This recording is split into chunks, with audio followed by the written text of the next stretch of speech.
యాక్చువల్గా ఇప్పుడైతే మా షిప్ ఇక్కడ బయలుదేరి ఇలాగా ఇదైతే సౌత్ ఆఫ్రికా అండి. ఇది క్రాస్ చేసుకుని సింగపూర్ తర్వాత చైనా అయితే వెళ్తున్నాం అనమాట. ఇది టోటల్గా ఒక 50 days వరకు అయితే పడుతుంది. చూసారు కదా ఎంత లాంగ్ వైజ్. ఇక్కడ నుండి ఇలాగ సింగపూర్ వచ్చి సింగపూర్ తర్వాత చైనా అనమాట.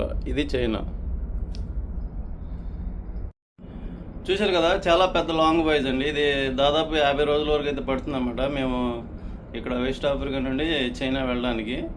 సో ఈ మధ్యలో షిప్లో వర్క్ రొటీన్స్ ఎలా ఉంటుంది ఏంటిదన్నది చూద్దాము. ఆల్రెడీ షిప్ బయలుదేరిన వెంటనే వాషింగ్ అయితే చేశారు కదా, ఆ తర్వాత నుండి వర్క్ రొటీన్స్ అయితే ఉంటాయి అన్నమాట. అయితే డెక్ సైడ్ ఎవరైతే కొత్తగా వస్తున్నారో అంటే ట్రైనింగ్ సిమెన్ల కింద వస్తారు కదా, వాళ్ళకైతే ఇలా క్లీనింగ్ రొటీన్ అయితే ఉంటుందండి. మార్నింగ్ 6కి లేచి ఇలా అకామిడేషన్ అయితే మొత్తం క్లీనింగ్ చేసి ఉంటుందన్నమాట. ఇక్కడైతే ట్రైనింగ్ వాయిస్ లేరు కానీ 2 వాయిస్లు అయితే ఉన్నారు. ఇతను ఇంకో వాయిస్ అనమాట. వీళ్ళిద్దరూ కలిసి అకామిడేషన్ అంతా క్లీనింగ్ అయితే చేస్తారు మార్నింగ్. కాకపోతే కొంచెం ఇలా మార్నింగ్ టైము అకామిడేషన్ క్లీనింగ్ అనేది ఉంటుంది. చూసారు కదా ఇందాక ఒక ఓఎస్ అయితే షిప్ సర్వీస్ క్లీన్ చేస్తున్నాడు, అయితే ఇక్కడ జిమ్ రూము అకామిడేషన్ ఇలా షేరింగ్ అయితే చేసుకుంటారు. ఇక డెక్ మెయింటెనెన్స్ అయితే స్టార్ట్ అవుద్దండి. ఇక మొత్తం చిప్పింగ్ పెయింటింగ్ అయితే చేస్తారన్నమాట ఈ వాయిస్ అంతా.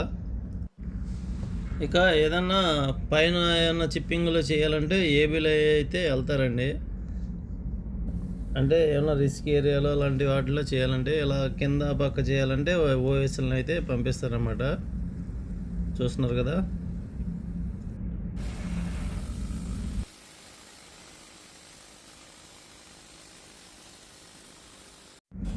ఇంకా ఇక్కడ ఒక ఏబీ పైన చిప్పింగ్ చేస్తున్నాడండి. మొత్తం సేఫ్టీ ప్రికాషన్స్ అయితే తీసుకొని పైకి అయితే వెళ్తారనమాట. ఈ ప్లేస్ అయితే ముందు ఎప్పుడో చిప్పింగ్ చేశారనమాట, అందుకని ఫ్రెష్ వాటర్తో క్లీన్ చేసి ఇప్పుడు పెయింట్ అయితే వేస్తున్నారు. ఇక్కడైతే హైడ్రో బ్లాస్టర్తో చిప్పింగ్ అయితే చేస్తున్నారండి. చూస్తున్నారు కదా, అది ఆ గన్లో నుండి వాటర్ చాలా ఫోర్స్గా అయితే వస్తుంది అనమాట. ఈ వర్క్ అయితే ఎక్స్పీరియన్స్ ఉన్న వాళ్ళతోనే చేపిస్తారు. అంటే మోస్ట్లీ ఏబీలు మాత్రమే ఆ గన్ను ఉపయోగిస్తారండి.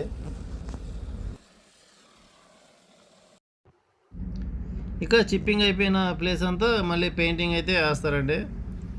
చూడొచ్చు మీరు, అందరూ కలిసి పెయింటింగ్ వేస్తున్నమాట. అది హైడ్రో బ్లాస్టర్తో కొడితే చాలా త్వరగా అయిపోద్ది చిప్పింగ్.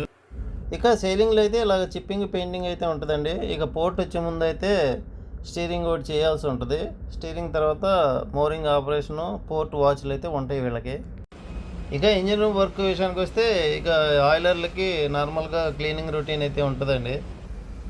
చూడొచ్చు మీరు, ఎందుకంటే మెషినరీస్ నుండి ఒక్కొక్క చోట ఎప్పుడైనా లీక్ అయితే వాటిని అయితే డైలీ క్లీన్ చేస్తూ ఉంటారు అనమాట. ఇక ఏదైనా వర్క్ ఉంటే ఇంజనీర్లతో కలిసి ఆయిలర్లు కూడా పనిచేస్తారండి. ఇప్పుడు ఆయిలర్ అయితే ఇంజనీర్లతో, థర్డ్ ఇంజనీర్తో వర్క్ అయితే చేస్తున్నాడండి. చూడొచ్చు మీరు. నార్మల్గా ఇంజనీర్స్తో ఫిట్టర్ కూడా ఉంటాడు, కాకపోతే మనకి ఫిట్టర్కి ఉండే జాబులు ఫిట్టర్కి ఉంటాయి కాబట్టి ఇక ఇక్కడైతే ఆయిలర్ని యూజ్ చేసుకుంటున్నారు. చూసారు కదా, ఇంకో ఆయిలర్ అయితే ఇక్కడ ఎగ్జాస్ట్ వాల్ క్లీనింగ్ అయితే చేస్తున్నాడండి. ఇక వైపర్కి అయితే పెయింట్ అయితే ఇచ్చినట్టున్నారండి. పెయింట్ ప్రిపేర్ చేసుకుంటున్నాడు.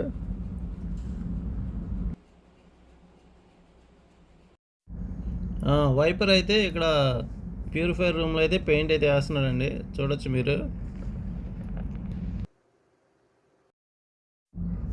చూసారు కదా, ఇంజిన్ రూమ్లో అయితే వీళ్ళకి కూడా క్లీనింగ్లు పెయింటింగ్లు అయితే ఉంటాయండి. ఇక ఇంజనీర్లతో వర్క్ అయిపోయిన తర్వాత వీళ్ళు నార్మల్గా క్లీనింగ్ వర్క్ అయితే చేస్తారు. ఇక ఆయిలర్లకు అయితే ఇంజిన్ రూమ్లో టెంపరేచర్లు, ప్రెషర్ గేజ్, ఫ్లోమీటర్ యొక్క రీడింగ్స్ అన్నీ అయితే రాసి ఇంజనీర్కి ఇవ్వాల్సి ఉంటుందండి. నార్మల్గా ఇది లాగ్ బుక్లో ఎంట్రీ చేసేది రెస్పాన్సిబిలిటీ అయితే ఇంజనీర్స్దండి.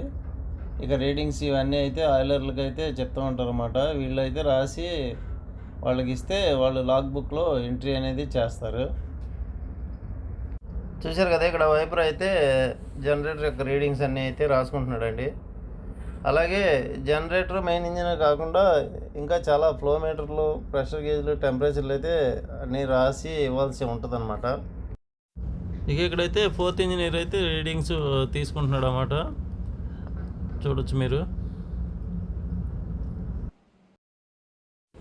ఇక్కడైతే 3rd ఇంజనీర్, 4th ఇంజనీర్ కలిసి జనరేటర్ యొక్క టర్బో చార్జర్ ఓవరాల్ అయితే చేస్తున్నారండి. చూడొచ్చు మీరు. ఇలాగా ప్రతి ఇంజనీర్ నుండి క్రూ వరకు ఏదో పని అయితే ఉంటూనే ఉంటుందండి. ఎంత లాంగ్ సేలింగ్ అయినా షిప్లో పని అయితే కొదవ ఉండదన్నమాట. చాలామంది షిప్లో పని ఏముంటుందిలే అయితే అనుకుంటారండి. అలా అయితే కాదండి, ప్రతిరోజు ఏదో పని అయితే ఉంటుందన్నమాట.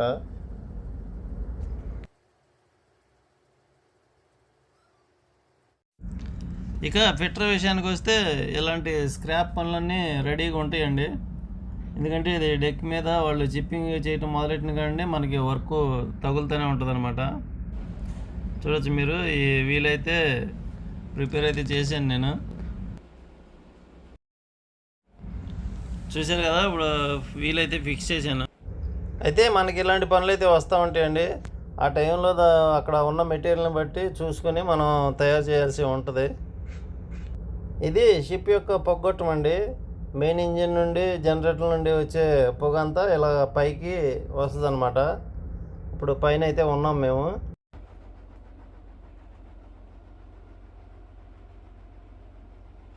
ఇక్కడ కూడా ఫనల్ డోర్ ఓపెన్ అవ్వట్లేదని చెప్పి అంటే రిపేర్ చేయడానికి అయితే వచ్చామండి. నేను ఆయిలర్ అయితే వచ్చామన్నమాట. నార్మల్గా ఇలా క్లోజ్ పొజిషన్లో ఉండాలండి, కాకపోతే అక్కడది క్లోజ్ అవ్వట్లేదు అనమాట. అందుకని వచ్చి రిపేర్ చేస్తున్నాము. చుట్టుపక్కల ఇటు చూసినా కానీ నీరేనండి. షిప్లు కూడా, ఒక షిప్ కూడా కనపడట్లేదు. చూడొచ్చు మీరు. చాలా హైలో అయితే ఉన్నాం అనమాట.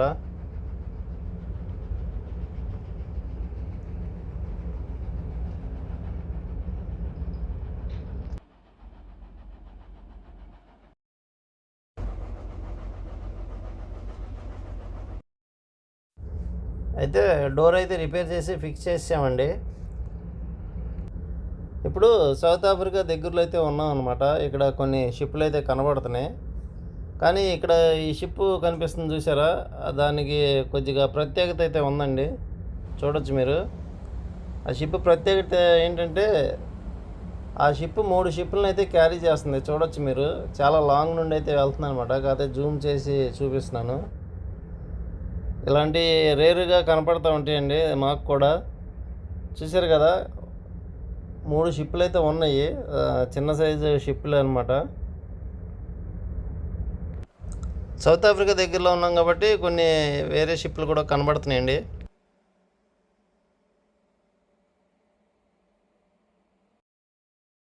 అయితే ఇక వర్క్తో పాటు డ్రిల్ రొటీన్ కూడా ఉంటుందండి మాకు. ప్రతి శనివారం డ్రిల్ అనేది ఉంటుంది షిప్లో. అయితే డ్రిల్ కూడా షిప్ రొటీన్స్లో భాగమేనండి. ఎందుకంటే షిప్లో ఉన్న ప్రతి సేఫ్టీ ఎక్విప్మెంట్ ఎలా ఆపరేట్ చేయాలి, ఎలా ఈ లైఫ్ బోట్ లోవర్ ఎలా చేయాలి, ఇవన్నీ అయితే తెలిసి ఉండాలన్నమాట. ఎందుకంటే ఎప్పుడైనా ఎమర్జెన్సీ టైంలో ఎవరో లేకపోతే ఒక్కళ్ళైనా ఆపరేట్ చేసేలాగా ఉండాలన్నమాట. అది కాక సర్వేర్లు అడిగినప్పుడు చెప్పేలాగా అయితే ఉండాలి. మెయిన్గా ఏదైనా పోర్ట్ వచ్చినప్పుడు సర్వేర్లు కనుక అడిగితే ఇవి చెప్పాలండి. చెప్పకపోతే మళ్ళీ అది కూడా రిమార్క్ కింద వస్తుంది అనమాట. అందుకని ప్రతి షిప్లో ఇవన్నీ నేర్చుకుంటాం అయితే చాలా ఇంపార్టెంట్.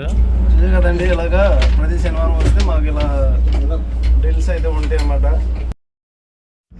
ఇప్పుడు రెస్క్యూ బోట్ ఎలా స్టార్ట్ చేయాలన్నది కూడా చూపిస్తున్నారండి. ఎందుకంటే ప్రతి సేఫ్టీ ఎక్విప్మెంట్ ఎవ్రీ వీక్ అయితే చెక్ చేస్తారన్నమాట. చెక్ చేసే భాగంలో ఇలా డ్రిల్ పెట్టి అందరికీ కూడా ఎక్స్ప్లెయిన్ చేస్తారు. ఇది ప్రతి ఒక్కరు తెలుసుకోవాల్సిన అవసరం అయితే ఉంటుందన్నమాట షిప్లో. యాక్చువల్గా ఇవి ఎన్నిసార్లు ఎక్స్ప్లెయిన్ చేసినా కానీ చాలామంది అయితే మర్చిపోతూ ఉంటారండి. వాళ్ళ కోసమని ఇప్పుడు ఇలాగా ప్రతిసారి డ్రిల్ పెట్టి ఎక్స్ప్లెయిన్ చేస్తూనే ఉంటారు అన్నమాట. ఒక్కొక్కసారి మనల్ని అడిగినప్పుడు కూడా చాలామంది చెప్పలేకుండా ఉంటారు. మోస్ట్లీ మన సేఫ్టీ కోసమును పోర్టు వెళ్ళినప్పుడు సర్వేర్లు అడిగితే చెప్పకుండా ఉంటారేమో అని చెప్పి ఎక్స్ప్లెయిన్ చేస్తూ ఉంటారు. ఎక్కువగా ఫస్ట్ టైం షిప్ జాయిన్ అయిన వాళ్ళు మాత్రం క్వశ్చన్స్ అడుగుతారండి. అంటే 2 సార్లు ఎక్స్ప్లెయిన్ చేసిన తర్వాత నెక్స్ట్ డ్రిల్లో కొత్త వాళ్ళని క్వశ్చన్స్ అడుగుతూ ఉంటారు. అందుచేత కంపల్సరిగా డ్రిల్లో పార్టిసిపేట్ చేసినప్పుడు అక్కడ ఏం చెప్తున్నారు ఏంటిది అనేది బుర్రలోకి ఎక్కించుకుంటే చాలా మంచిదన్నమాట. సో చూశారు కదండి, లాంగ్ సీలింగ్లో షిప్లో వర్క్ ఎలా ఉంటుందో ఏంటిది అన్నది. ఇంకా ఫిట్టర్కి సంబంధించిన వర్క్ అయితే నెక్స్ట్ వీడియోలో అయితే పెడతాను. సో ఇదండి ఈ వీడియో కనుక నచ్చినట్టయితే ప్లీజ్ ఒక లైక్ చేసి సబ్స్క్రైబ్ చేయండి. Thank you for watching.